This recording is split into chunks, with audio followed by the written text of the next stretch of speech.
can just talk and I'll have it and Okay. I can. There you go. Ready? Yeah. Okay. Oh yeah, it just goes. Oh, okay. During this investigation, the last 2 to 3 weeks, and I begin to uncover all of this. Yeah. Okay. I told you I canvassed the streets, my street, the other 2 streets, and Right. 4 streets involved. Right. And 90% of the people in that area don't want to leave. Okay. But you're dealing with small town America, and they're easily frightened. Yeah. Okay. Because they've never dealt with anything like that. So once I got the attitude of the people that are left over, like, gee, what do we do next? And I began to investigate it. Okay. This is the big game plan of the Economic Development Commission and the mayor and the city council. Okay. What their hope is, let me preface that by saying, you know, several years ago when they came down and they tore up everybody's street, they put all new gas lines and water lines and new sidewalks, Mm-hmm. and it was very effective. Everybody said, gee, that really made the neighborhood look great. Right. The reality of it was it had nothing at all to do with the neighborhood other than that we want to tear you down, and we want, whenever we develop this area, We want the stuff to be everything here. is all brand new from when all the buildings come in. Okay. The last one to be completed was Baltimore Avenue. Okay. So yesterday I found out through an attorney that the total game plan is this. Okay. They want to start on Gothia Street. Mm-hmm. Okay. They want to take Gothia Street. They want to take Baltimore Avenue. Mm-hmm. They want to take everything over, including the YMCA, over to Baltimore Street. And Baltimore Street not only runs downtown, but it runs straight up Right the hill. up the hill, Okay. right. Okay, you have Waverly Terrace, you have Altamont Terrace, still going to the right. They want to take all that. Yeah. Okay? They want to take Central Avenue, Union Street, Harrison Street, all the streets across from the post office. Yeah. Okay. Jump over the bridge, get my street, get Emily Street, my street, Cecilia Street, William Street. So in other words, I mean, excuse me for interrupting. In other words, you know, yes, there are some buildings in that area that are in rough shape, Mm-hmm. but if we consider the character of the buildings that we're talking about, you're wiping out the character of that whole side of town. 100%. Yeah, no argument The whatsoever. east side of town now looks like, you know, Now, Walmart. Now imagine that in your head. Okay, now on the other side of the hill is East Side School, where I started Right, first grade. right. Okay, they bought that. Where's it? Right on 68. Whenever they get done with what the plan is right now, I'm sure that area on the top, Marion Street, up to the bridge, Yeah, they'll take all that out, going up towards the neighborhoods. That they haven't said that yet, but I'm sure that's part of the plan. That's why when they knock East Side School down, that'll be another big chunk where they can right, say right. develop highway. Okay. And the plan is not to stop at William Street, but to go all the way to Old Town Road. Okay. Both sides of Maryland Avenue, all the way out. Mm-hmm. Lamont Street's in there, but Glenwood Street, Gay Street, Putman Street, all the streets that come down to Mertens. Yeah. Okay. That Yeah. will all be gone. Okay. So think in your mind, if they succeed with this, and in their mind, it's our idea, and your reaction to it doesn't mean beans. Okay. Mhm. So yesterday, I had a meeting with an attorney that deals with eminent domain. Okay. And he said, "You're not going to want to hear this." He said, "But let me tell you exactly how that works." Okay. He said, "Up until 3 years ago, it was extremely hard for anybody anywhere in the United States to use eminent domain because basically, prior to 3 years ago, if I'm the state and I want you out of my spot, I have to say, this is what's going in here. This is how many people they're going to hire. You know, it has to be Yeah, that's what I it thought. has to be a concrete plan. But it okay? doesn't have to be a concrete plan anymore? 3 years ago, so-and-so versus the state of Rhode Island. Big-time developers riding along, and he says, "Boy, look at all these houses, and there's the ocean. Mm-hmm. Boy, I could really do something with this." Whatever the city was, he goes to the city and he says, "Hey, I could really do something with this to really help you out." The city says, "What could you do?" "Oh, we could put all this in, and we can put that in, we can do whatever." well, let's go to the people and see. They go to the people and see. It wasn't like Cumberland. This particular crowd said, we're not doing it. Everybody said, we're not doing it. We own our houses. They're paid for. Lived here, family after family. You know, it's a traditional thing. We're not doing it. The guy goes back. He says, give me the tax base on what they actually spend on taxes, every house that's affected by this.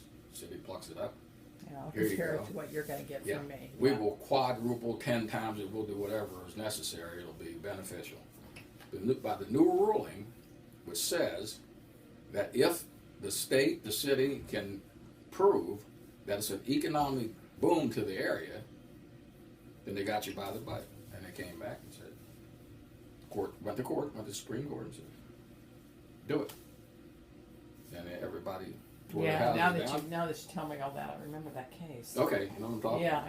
I do. That was the one that kicked it off, and then it caused all these other people to start jumping on the bandwagon. Yeah. Okay. So he said, technically, they got you by the butt, or they think they got you by the butt. He said, rebuttal-wise, he said, here's the things that they don't consider. He said, let's use you example and the people on your side of the street. He said that you're in your 60s, and you're one of the younger ones. Right. There's three of them that are in their 80s. Okay. There's a couple up the streets in their late 50s. Guy down the street's 65. But everybody in that area, guy across the street, he's 88. We've all been there forever, well over 45 years, everybody.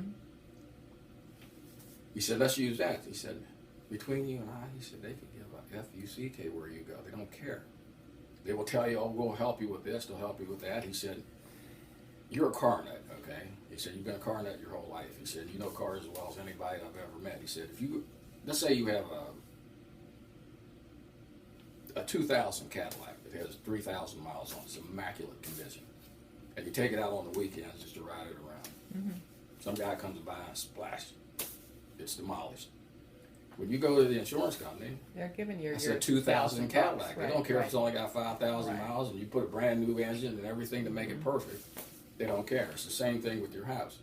He said, the only way you can try to get even with them is to hire your own appraiser, which is between $400 and $800, depending on who you go to. And there's guys that specifically jack it up. Right. So you have an argument with them. And try to get whatever you can out of your property. He said, now, the other thing, he said, let's go with all you retired guys. You're on fixed income. Okay. He said, your house, okay, 10-room house, probably $25,000 worth of furniture in the thing, you know, full basement, double bar, pool room on the third floor, 2 decks on the back, laundry room, 2 full bathrooms, woodwork out of the ass all over the place. You know, beautiful home. First thing that comes is your CMA, which is the average. You know, they're going to say, well, those houses only go for about $25,000-$30,000. You know, and you say, okay, replace my house with the same house, and you can have this one. Oh, we'll give you $30,000 instead of $25,000. If you don't take it, you're out. We're going to take it anyway. Right. Okay. So he said, the only thing you can do right now, because they got their mind made up. I said, wait. I said, I know they got their mind made up, and this has been in the works for at least 20 years. I said, I'm not stupid. And I said, but he said, the thing that everybody should do in all the streets and all the neighborhoods is to go ape shit on City Hall. Right. You have to go down there, you have to pitch a bitch, you have to march around, you have to do whatever, you know, and tell young Mr. Grimm, I graduated with his mother, who's the mayor, you know, you're full of shit, and your $5,000 that the economic committee paid to be members of the committee, basically appointed themselves. Right. He said, they won't admit to it, but somewhere in this deal, developers are waiting. You know, you guys get it done, and then we come in. And he said, the reason why you heard that part of it would be commercial and part of it would be residential is that's the only way they can do it. Their big thing is somewhere in the future you have these condos sprinkled all around and a little business here and a little business there and everything. And as far as everybody that lived in all those streets and all those neighborhoods, they could give a damn where you go. the only thing they can assist you in, especially for all the seniors in there, because on Maryland Avenue there's all kind of old people. Right. The only thing they can do is basically put you in a project.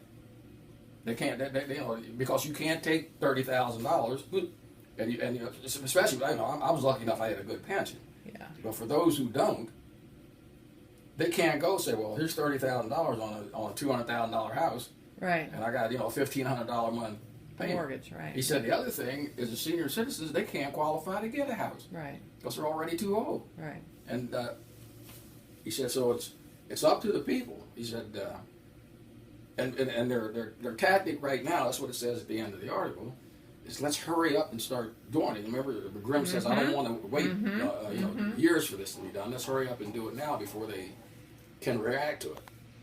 Well, let's get it on my watch so I look good. Yeah, exactly. Yeah, and he said, I said, I just had a meeting with two of my buddies that live over on Central Avenue that didn't know this was coming. The one guy did. He said, the people on Emily Street, he asked me, he said, did you ever get anything in the mail? I said, nothing.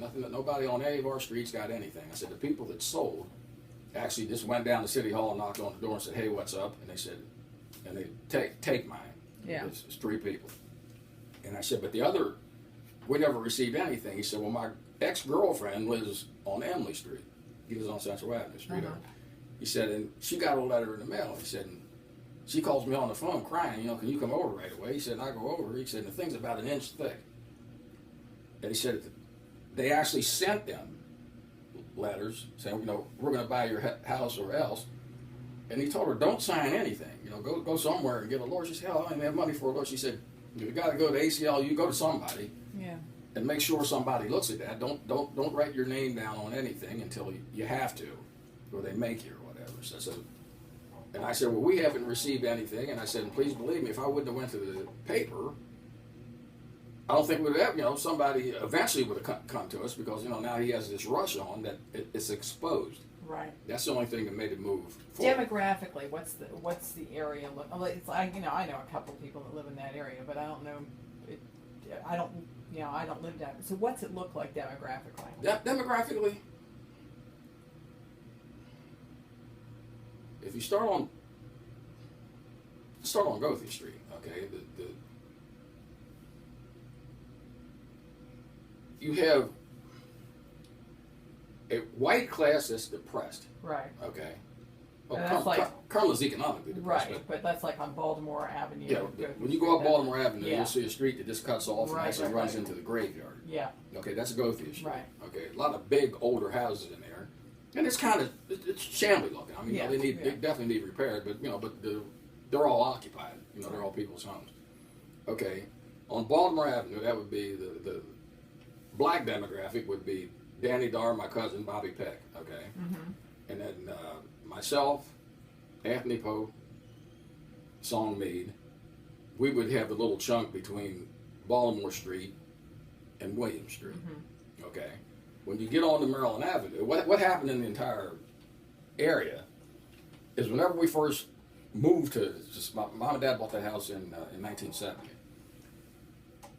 In the old days, whenever the house that you live in? Yeah, whenever I was growing up on Central Avenue, that's why I said I had already been affected by this. When they came by and knocked it down.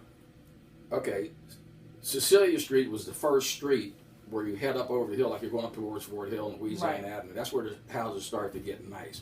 So black people weren't basically allowed in that neighborhood. That wasn't. You couldn't buy a home in there. You couldn't do anything. Okay, and when all the older people, my parents' age, finally died, the people my age who no longer live here still own the houses. So they said, hey, wherever we're living, let's rent those out. Sure. And what they did to rent them out was, rather than go through the rigmarole of trying to rent them, they just went to HUD and said, put in whoever. Gotcha. So when they went to HUD, you have all these really lower class people demographically that come piling in.